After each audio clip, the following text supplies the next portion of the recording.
各位听众、各位观众、各位网友，大家好！今天是2020年7月28号。我们今天的节目呢，是首先谈新西兰呢，它也正式宣布，也就是取消跟香港的这个引渡条约。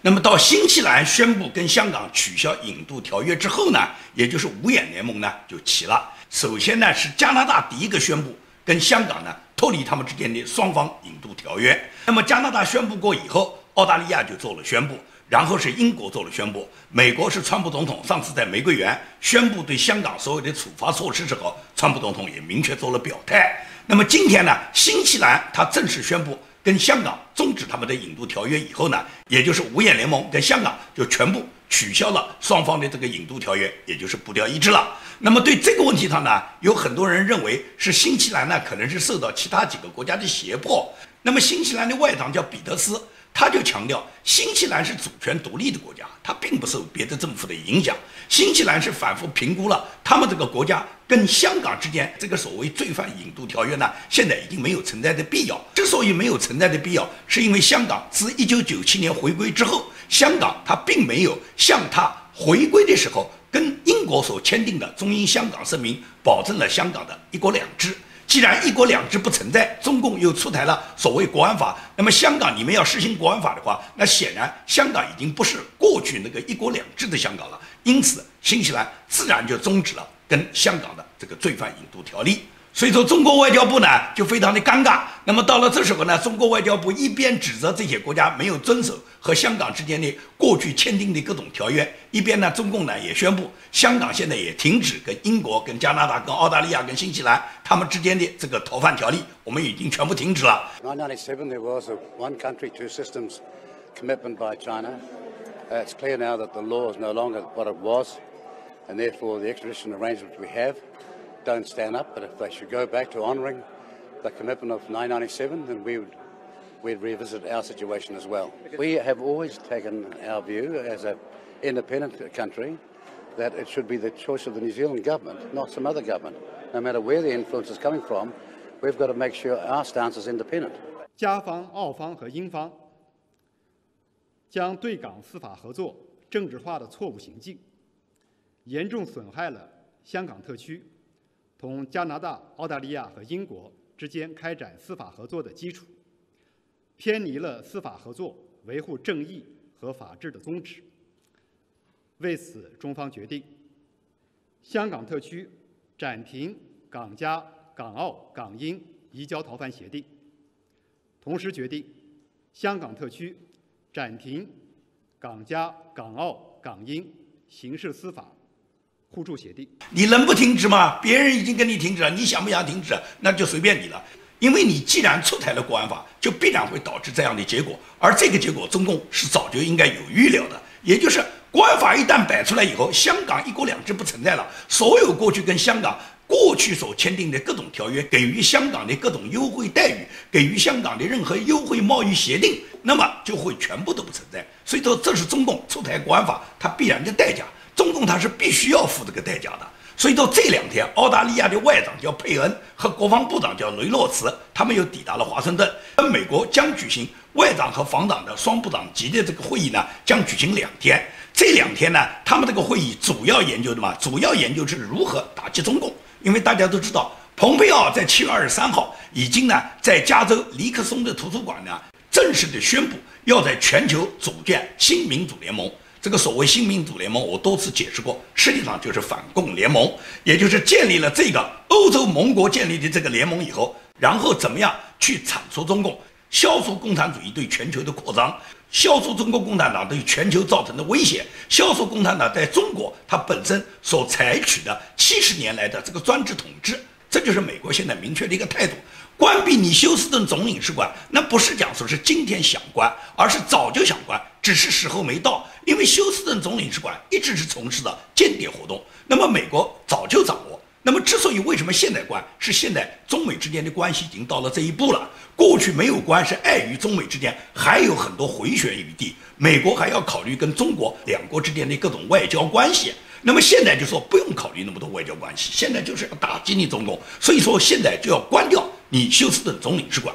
关掉休斯顿总领事馆，休斯顿总领事馆那个总领事蔡伟是最狠的，当时是高叫的我们不走，在那耍无赖，然后走的时候把所有门锁起来，让人家美国人进不来。人家最终忙了半天把那个门打开以后，整个使馆里面一片狼藉啊。而你中共对等报复，撤掉人家成都总领事馆，你撤掉人家成都总领事馆，人家是怎么做的？可以讲，人家成都总领事馆举行了降旗和庄严的闭馆仪式。美国离开成都领事馆，海军陆战队庄严地降下了美国国旗。人家没有烧一份文件，没有耍一个无赖，没有发一个嘴狠，没有锁一个门，人家整个总领事馆里外打扫得干干净净。接到通知时候，人家按时离开。到了机场，人家还打出了“成都加油，中国加油，我们还会再见”的横幅。国家的尊严就体现在这里啊。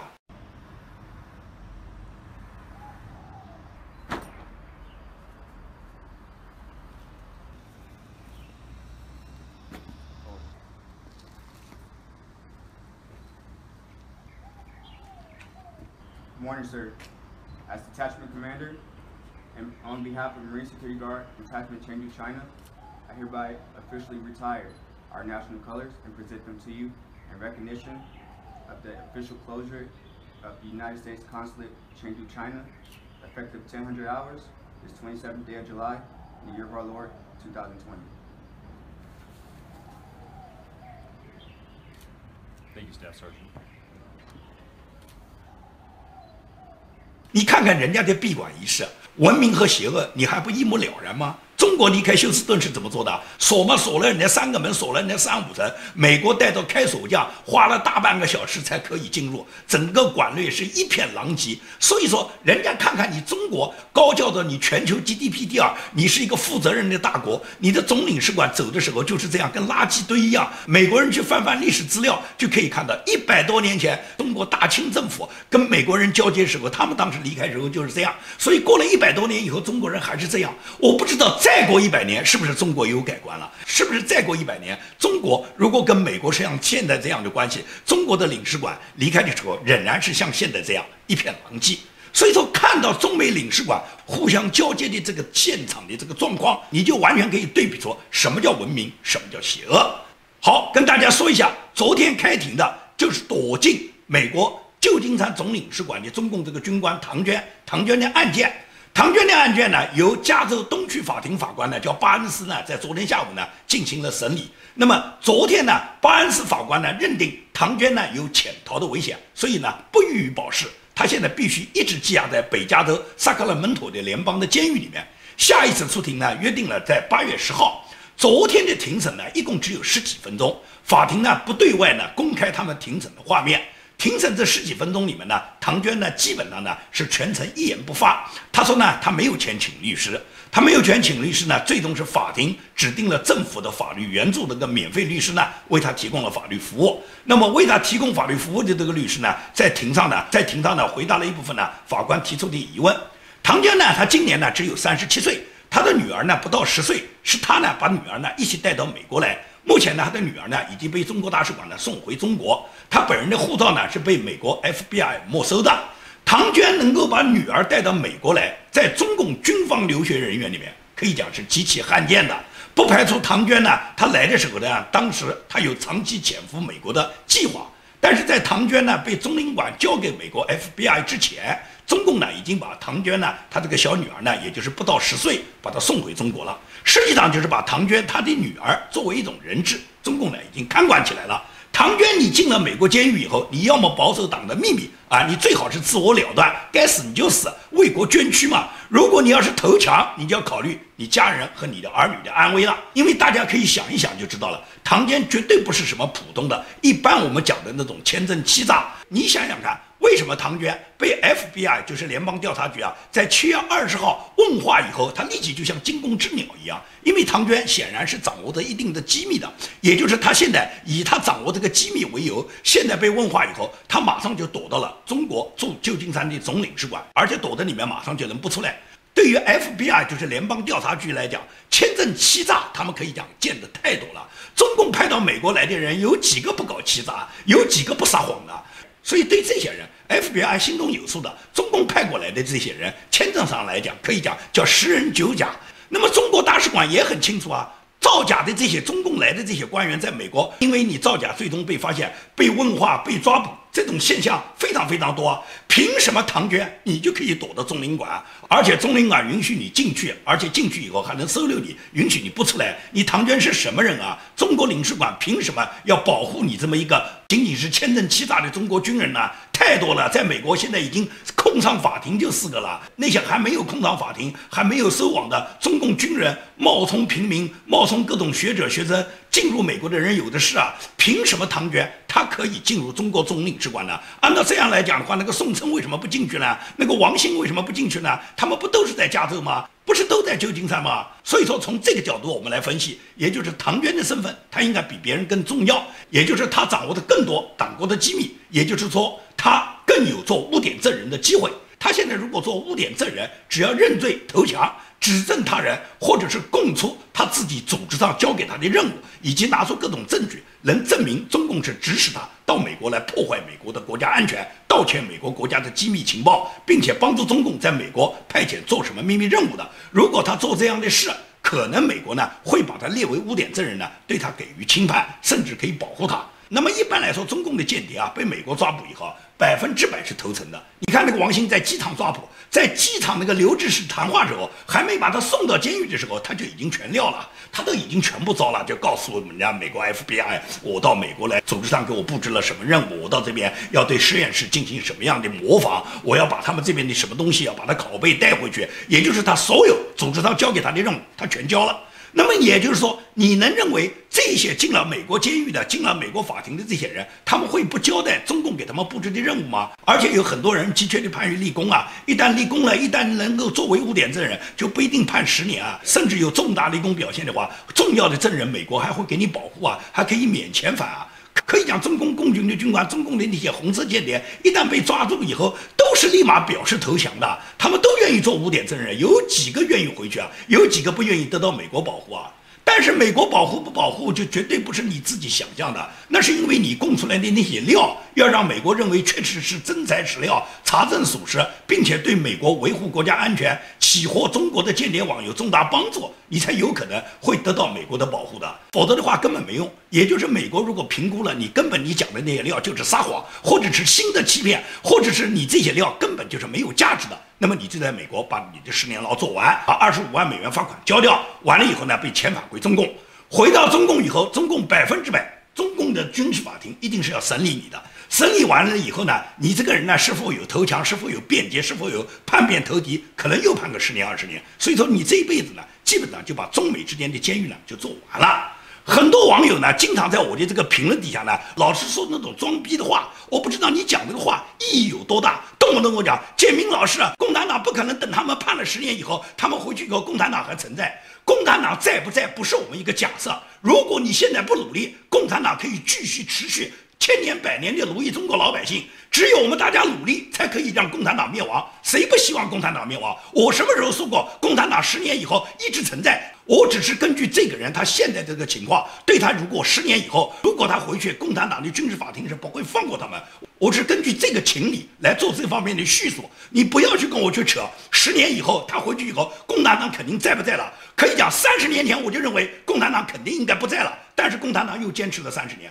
为什么共产党一天天能够苟延残喘呢？你讲这个话的时候，你为推翻中共，你为结束这个专制，你做了多少贡献和努力呢？所以我不希望讲这种风凉话。总有人在我的评论区里面讲这个话，哎呀，建明啊，你怎么能这样讲？他做完10年牢回到中国，共产党还存在吗？共产党那时候在不在，由你决定还是由我决定啊？我希望共产党明天就不在，但是希望归希望，共产党倒台归倒台，这是一个事实，我们要尊重共产党明天倒没倒这个事实。所以说我们现在不要去做这种根本不存在的设想。我希望共产党10天以后就不在，那么唐娟他根本就不需要在美国判什么10年牢，10天以后共产党已经不在了，他会押回中国，上中国的人民法庭去审判，那不是更好吗？共产党之所以给他苟延残喘那么多年，除了他在中国奴役中国这个14亿人这么70年给他们洗脑，绝大部分的老百姓已经麻木的生活，他们根本就不可能站出来去推翻共产党。尽管蓬佩奥已经号召中国人民，你们要立即团结起来，你们来推翻这个共产党，但是中国人民他们有几个人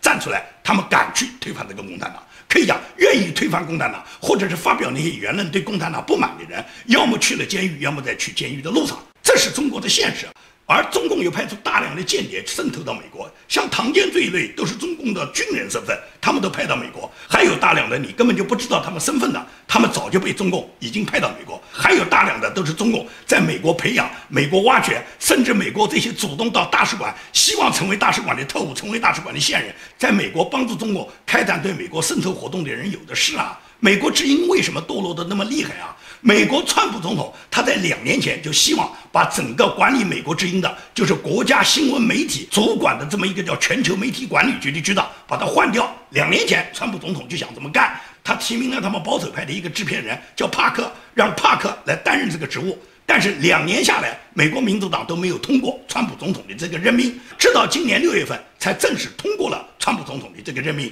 也就是帕克到今年6月份算是走马上任了。他走马上任以后，立即就担负起归正5家美国官媒的重任。这5家官媒分别就是美国之音、古巴广播办、自由欧洲广播、自由亚洲电台和中东广播网。整个他管理的这个全球媒体管理局底下有4000多个员工，这4000多个员工每个月光发工资就要发到2-3千万美元，所以说他管理着一个庞大的系统。整个这个系统完全是美国纳税人出钱来支付他们的费用的。但是这些媒体可以讲被中共渗透的非常非常厉害，而这个全球管理局它底下还有一个重要的部门开放公司，这个开放公司就是负责专门研究怎么攻破中共网络防火墙的。帕克在最近一次访谈中，他就明确把中共这个网络防火墙比作柏林墙，他也表示一定要把它推倒。因为他在上任之前，美国呢胡佛研究所呢是出具了一份报告，这份报告呢他就认为中共在美国影响力最大的媒体，也就是美国之音，也就是中共在美国控制和影响甚至操纵了美国之音。美国之音自从本世纪就是2000年以来，它是受中共影响和操纵最大的一个美国媒体。所以说帕克上任以后，立即就策划了美国之音的台长和副台长，包括自由亚洲，包括其他部门的主要负责人，全部给他更换了。但是美国之音呢，到现在呢没有明显的改观。帕克个人认为呢，美国之音它受中共的这个控制呢，是一个非常错误的，因为它没有体现美国人的自由价值观，没有代表美国人的思想。现在美国之音必须到了要改变的时候。他说，美国纳税人每年花了8亿多美元来供养我们这个全球媒体管理局，供养着我们5大的新闻单位和我们的开放公司，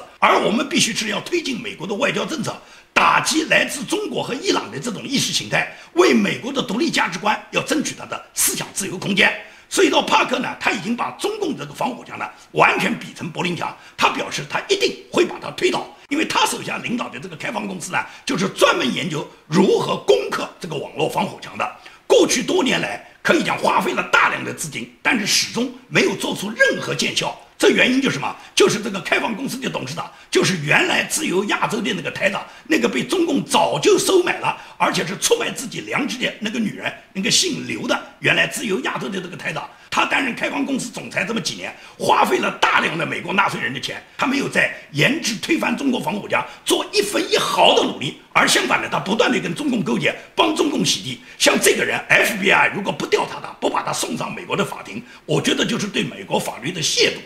因为这个原来自由亚洲电台台长，这个姓刘的台长，他所领导的隶属于美国全球媒体管理局的开放技术基金公司，他每年都获得美国纳税人支付的大量的资金的。他们是专门负责研发突破中国防火墙技术的一个专业公司。也就是美国有很多私人公司，大家也都知道，美国有很多高科技公司，有很多私人公司，这些公司他们都拥有一定的技术，也都可以去担负起破除中国防火墙的这个任务。但是民间公司，第一个，中共有大量的渗透；第二个，民间公司它没有帮你突破中国防火墙的这个义务。而开放基金公司不一样，开放技术基金公司，这就是美国国家设立的，是美国纳税人资金1年拿好几个亿资金来养活他们的，让他们专门负责研究开发，专门负责攻破中共这个防火墙、网络防火墙任务的一个专业的技术公司，也就是我们可以理解为是美国国有的专业的技术公司。按道理，这个公司要资金有资金，要技术有技术，要人员有人员，要政府支持有政府支持。这个公司怎么可能他们这么多年花费那么多钱突破不破中国的这个网络防火墙呢？你以为网络防火墙是一个什么高深玄秘的东西啊？网络是人家美国人发明的，技术是美国人发明的，美国人有这个能力，有这个技术，发明得了这个网络防火墙，美国人就有能力去破除这个网络防火墙，根本就没有那么高深悬疑的技术，只是在于你自己愿不愿意突破中共这个防火墙。那么开放技术基金公司，他们每年花了费大量的这个钱，为什么就突不破呢？是没技术还是没人呢？这主要是指导思想，也就是这个开放技术基金公司的这个总裁，原来自由亚洲电台的这个姓刘的台长，他早就被中共俘虏了，他的良知已经丧失了，他的灵魂是肮脏的。他作为一个中国人，在美国获得了美国公民的身份，同时美国这个国家养育了他，给了他那么高的职务，给了他那么高的薪水，他背叛了美国的自由价值观啊！他回去跟中共去勾兑，他实际上是在出卖美国的利益。所以说，像他这样的人，非常明显的可以讲劣迹斑斑的大量的事实都可以证明，他跟中共有着无数的勾兑的，包括美国之音现在刚刚卸任的这个台长和副台长，美国 FBI 为什么就没有调查他们？为什么就没有把这几个女人把他们送上美国的法庭呢？如果你不把中共那么多安置在美国媒体里面的代理人，把他们送上美国法庭，对他们进行惩办，你怎么起到能够威慑和教育其他那些还准备继续投靠中共的那些大量的美国已经被中共俘虏的人呢？所以在这种情况下，中共对海外的这个渗透啊，它已经渗透了几十年，它渗透的方式非常多。像我刚才讲的，美国之音和自由亚洲原来的这两个台长，这两个女人，不管你是本身美国人，像阿曼达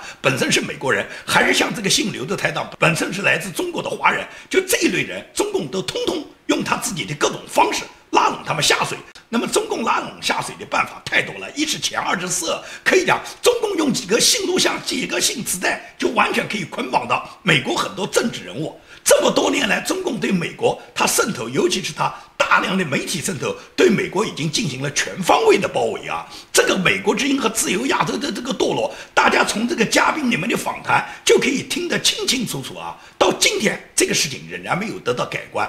中共在海外一开始渗透的时候，他是把党媒直接派到海外去，在海外设立很多中共党媒、官媒的这些分支机构，比方说央视啊、新华网啊、中国日报啊，这就是完全是代表中共他这个官方媒体在海外大模大样的设立各种分支机构，利用西方国家、西方民主国家言论自由的这个条件嘛，因为西方国家对媒体、对言论自由是不设立各种限制的嘛，所以说中共就大模大放的把他的党媒、官媒全部派到海外去了。这个呢，最典型的由央视啊，就是中国央视设在美国的环球电视网，包括新华社，包括中国日报，他们不仅仅是把他们的这个分支机构派到美国，而且这些所有的官媒的分支机构在海外知名的这些社交平台，比方说脸书啊、推特啊、油管啊，他们上面都有他们党媒的频道或者是党媒的这个粉丝专页，这也就是党媒首先直接渗透到海外。但是今年美国打击了，美国打击到就是把这些所有中共派到海外的这些官媒，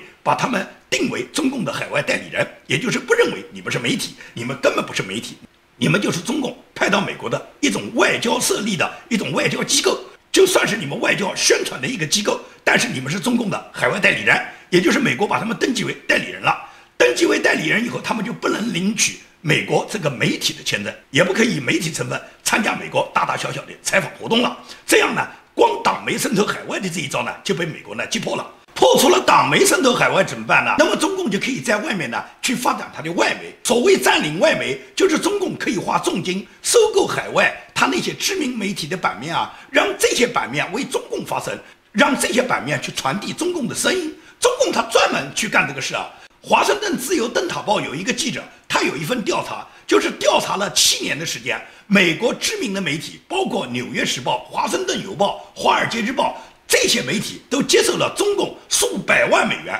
刊登中国日报的各种广告，而且呢，他们会招纳各种外媒记者呢为中共服务，渗透到海外的主流媒体。美国知名媒体 CNN 有5个记者和编辑，他们都接受中共高额的制作费，为央视制作海外电视网的工作，帮助中共制作美化中共、丑化美国的节目，这个都已经被美国媒体完全调查出来。而且他们发动了大量的海外华人在海外注册海外的媒体公司，也就是我们说的那种假外媒。这种假外媒呢，他们就是主要是回头去欺骗中国草民的。2018年在中国两会上面，当时有一个知名的翻白眼的那个记者，有一个记者就是所谓注册在美国的全美电视台的叫张慧君的，这就是标准的假外媒，也就是中共通过很多假外媒在海外注册的媒体，这个媒体就是个人包一个办公室，他一个人弄一台电脑，然后在海外注册一个公司，就是一个假外媒，然后他们在网络上发布的各种信息，回头到中国大陆去欺骗中国的草民，这就是假外媒。然后最近这2年，因为自媒体在海外的兴起，也就是大量中共这个大外宣里面布置的各种自媒体，现在在海外非常的活跃。这些自媒体每天都在帮助中共洗地，每天打着反共的旗号，实际上都是贩卖的中共，可以讲是给美国人民洗脑，给中国人民洗脑，而且是扰乱视听的大量的人。大量的媒体都存在着这样为中共服务的人员，也就是中共渗透美国是全方位的，包括这2年中共自己的他的这个社交媒体，抖音啊、微信啊，也都是完全在美国占领了美国的方方面面。所以说，中共对美国的渗透绝不是一天，它从上到下，从高层，从美国的高层，从白宫到美国的基层，到美国的普通民众，到美国普通的黑人民众，把抖音散布到他们中间，最终就是什么？中共形成了麻痹美国人，给美国的意识形态里面增加他们的红色色彩。最终可以讲，中共的目的就是可以讲叫和平演变美国，把美国染成红色，染成中共的所谓打着共产主义思维的，最终让美国它的价值观完全扭曲。所以说，美国现在已经完全认识到，这就是美国为什么现在要坚决遏制中共、消灭中共。帕克在这次他能够把中国的网络防火墙比作柏林墙，就说明他已经认识到这个高度，也就是柏林墙，美国是一定要把它打破，一定要拆除的。那么也就是中共的网络防火墙也一定要拆除。我相信在帕克领导之下，美国这个专业的国家级的开放技术基金公司，在不久的将来就可以击溃中共的防火墙，最终让中国所有的民众都能够跳出防火墙以后，认清中共的丑恶面目，最终我们实现把共产党推翻，把中国建成一个民主中国。好，今天的节目就跟大家讲到这里，谢谢大家。